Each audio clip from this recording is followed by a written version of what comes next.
నల్గొండ జిల్లాలో మండుతున్న ఎండలు రైతుల ఆశలను ఆవిరి చేస్తున్నాయి. రోజురోజుకి పెరుగుతున్న ఉష్ణోగ్రతలతోటి భూగర్భ జలాలు అడుగంటిపోతున్నాయి.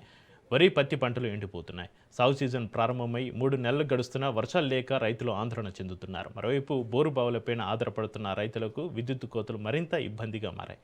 అప్పులు చేసి సాగు చేస్తున్న పంటలు కళ్ళ ముందే ఎండిపోతూ ఉండడంతో రైతుల పరిస్థితి దయనీయంగా మారింది. నల్గొండ జిల్లాలో ఎండిన పంటలు రైతుల కష్టాలపైన మరింత సమాచారాన్ని మా ప్రతినిధి సైదులు అందిస్తారు. నల్గొండ జిల్లాలో ఎక్కడ చూసినా కరువు తాండవిస్తుంది. ఇప్పటికే రైతు బతుకు మాత్రం చిన్న భిన్నమైనటువంటి పరిస్థితి కనిపిస్తూ ఉంది.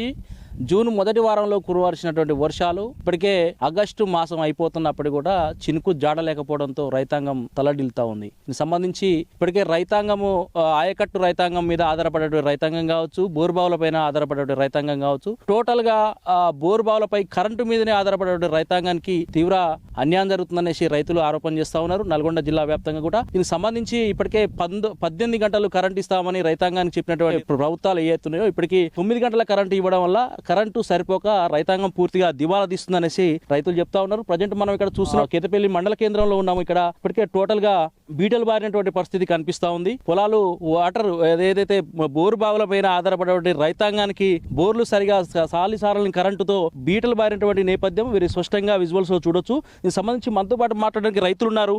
చెప్పండి, ఇప్పటికే ఎన్ని గంటల కరెంటు ప్రభుత్వం ఇస్తామని చెప్పింది? ప్రజెంట్ ఉన్నటువంటి సిచ్యువేషన్ ఏంది? ఇక్కడ కరెంటు వచ్చేసి 18 గంటల కరెంటు ఇస్తామని చెప్పేసి పొలాలు ఇస్తారని చెప్పేసి మేము పొలాలు దున్నుకోవడం జరిగింది. పొలాలు దున్నుకొని పొలాలు నాట్లు పెట్టినాక 9 గంటల కరెంటు ఇస్తున్నారు ఈ గవర్నమెంట్. 9 గంటల కరెంటు కూడా మధ్యాహ్నం టైంలో ఎల్సీలకని అటని ఇటని 1 గంట 2 గంటలు పోవడం జరుగుతుంది. అలాగే కరెంటు పోవడం వల్ల పొలాలు పూర్తి స్థాయిలో ఎండిపోవడం జరుగుతుంది. దీనిపై గవర్నమెంట్ స్పందించి కరెంటు 18 గంటలు ఇవ్వవలసిందిగా కోరుతున్నాము. పొలాలు మొత్తం పూర్తిగా స్థాయిలో ఎండిపోతున్నాయి. ఇప్పటికే ఎన్ని ఎకరాలు మీరు సాగు చేస్తారు? ప్రజెంట్ ఉన్నటువంటి సిచ్యువేషన్ ఏంటంటే ఎన్ని ఎకరాలు బీటలు బారింది? ప్రజెంట్ ప్రత్యామ్నాయం ఇప్పుడు గవర్నమెంట్ ఏం కావాలని అడుగుతున్నారు? మాకు 18 గంటల కరెంట్ ఇచ్చి ఎండిపోయిన పొలాలకు కొంచెం గవర్నమెంట్ స్పందించి నష్టపరిహారం ఇవ్వవలసిందిగా కోరుతున్నాము గవర్నమెంట్ని. ప్రజెంట్ ఉన్నటువంటి సిచ్యువేషన్లో మేము ఏదైతే ఇక్కడ ఉన్నటువంటి ఎలక్ట్రిసిటీ డిపార్ట్మెంట్ ఏం అడిగిరాదు? ఎలక్ట్రిసిటీ డిపార్ట్మెంట్ సబ్ స్టేషన్కి కూడా మేము 2-3 సార్లు పోవటం జరిగింది. పోతే మాడుగుల పెళ్లి కాడ తక్కువ వస్తుంది కరెంటు, ఇక్కడ తక్కువ వస్తుంది అని చెప్పేసి సబ్ స్టేషన్ వాళ్ళు లోడ్ వేస్తే పడిపోతుందని చెప్పి కట్ చేస్తున్నారు. వాళ్ళని అడిగితే గవర్నమెంట్ పట్టించుకోవటం లేదు. గవర్నమెంట్ కొంచెం దృష్టిలో పెట్టుకొని కరెంటు పూర్తి స్థాయిలో మాకు జూన్లో ఇచ్చినటువంటి కరెంటు మళ్ళీ ఇప్పుడు కూడా ఇస్తే పొలాలు కొంచెం పారి మాకు న్యాయం జరుగుతుంది. అలాగే ఎండిపోయిన పొలాలకు గవర్నమెంట్ కొంచెం స్పందించి నష్టపరిహారాలు రాయవలసిందిగా కోరుతున్నాము. రైట్, ఇంకా కూడా మనతో పాటు మాట్లాడడానికి రైతులు ఉన్నారు. ప్రజెంట్ ఇక్కడ ఉన్నటువంటి సిచ్యువేషన్ ఏంది? ప్రధానంగా రైతులకు భారీ ఎత్తున నష్టం జరిగిందని చెప్తాము. ఏం జరిగింది టోటల్గా? ఇప్పుడు ప్రజెంట్ ఉన్నటువంటి సిచ్యువేషన్ ఏం కావాలి? ఫస్ట్ గవర్నమెంట్ ఇస్తున్న కరెంట్ మాత్రం చక్కగా ఇస్తలేదు. 18 గంటలు 19 గంటలు అని చెప్పినారు. రాంగా ఇప్పుడు 7 గంటలు 6 గంటలు అవుతుంది. మధ్యలో ఎల్సీలని మొత్తం కట్ చేసి పడేస్తున్నారు. పెట్టిన పొలాలు సగమే బారుతున్నాయి, సగం అట్నే ఉన్నాయి వానలు పడక. ఈ కాలం కూడా చక్కగా అయితలేదు. ఆ రేట్లు పెంచేసిన మొత్తం అటుపోయి మొత్తం లాసే ఉంది. ఇది వచ్చేసి ఇప్పుడు మా మామది పొలం ఉన్నది, ఈయనది ఇంట్లో అయింది. నాది 2 ఎకరాలు పెట్టి నాది కూడా 2 ఎకరాలు ఇట్నే అవుతుంది. ఆ బోర్లు నీళ్ళు లేక అయిపోస్తలేవు, ఆ బాయిల చెర్ల నీళ్ళు లేక అయిలేవు, వానలకు ఉన్నది పోయింది. ఈ గవర్నమెంట్ అసలు ఏం స్పందిస్తుంది ఏం జరుగుతలేదు. ఎరువుల కాడ ఇబ్బంది అవుతుంది, అన్నిటికీ ఇబ్బంది అవుతుంది ఈ గవర్నమెంట్లో. ఇట్లున్నాయి ఈ పరిస్థితులు రైతు పరిస్థితి. ప్రధానంగా డిమాండ్స్ ఏంది? డిమాండ్ ఏం లేదు, ఇస్తున్న కరెంట్ చక్కగా ఇస్తే చాలు మాకు ప్రస్తుతానికి. ఈ వర్షాలు అంటే అవి పడతలేవు. ఈ ఉన్న కరెంట్ అన్న చక్కగా ఇస్తే ఉన్న పొలాలు పెట్టుకున్న వరకన్నా మంచిగా బారించుకొని వస్తాం మేము.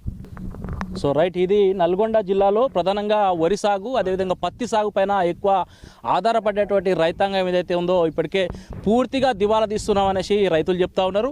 ఆయకట్టు రైతాంగంతో పాటు ఇటు బోరుబావుల పైన ఆధారపడేటువంటి రైతాంగం అయితే 18 గంటలు కరెంట్ ఇస్తామని చెప్తే దీనికి సంబంధించి మాకు ఉన్నటువంటి భూమిలో కొద్ది గొప్ప వ్యవసాయం చేసుకున్నాము. ఇప్పటికే వేసినటువంటి ఏదైతే పంటలు వేసినటువంటి నేపథ్యంలో కూడా పూర్తిగా ఇప్పటికే ఎండిపోతూ ఉన్నది, బీటలు బారినటువంటి పరిస్థితి కనిపిస్తూ ఉన్నది.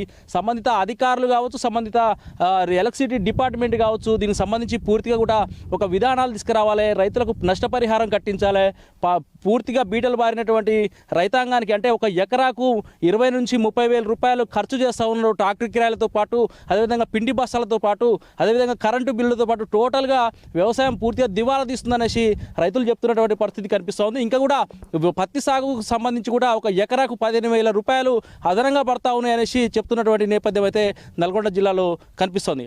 మొత్తంగా నల్గొండ జిల్లాలో అయితే కరువు అయితే ప్రధానంగా తాండవిస్తుందని చెప్పొచ్చు. ఇది పూర్తిగా రైతులపైన అధికంగా భారం పడే అవకాశం ఉంది. ఇప్పటికైనా సంబంధిత అధికారులు ఎవరైతే ఉన్నారో వీళ్ళకి సంబంధించి కూడా ఒక ఏదైతే పంచనామాలు చేయాలో దీనికి సంబంధించినటువంటి ఎక్కడెక్కడ రైతాంగం పూర్తిగా దెబ్బతిన్నదో దీనికి ప్రభుత్వం వైఫల్యంగా వీళ్ళు చెప్తా ఉన్నటువంటి పరిస్థితి ఉంది. కాబట్టి ఖచ్చితంగా నష్టపరిహారాలు కట్టించవలసిందిగా వీళ్ళు రైతులు డిమాండ్ చేస్తున్నారు. ఇది నల్గొండ నుంచి ఉన్న తాజా పరిస్థితి. కెమెరా పర్సన్ నాగరాజ్తో సైదుల్, రాజ్ న్యూస్, నల్గొండ.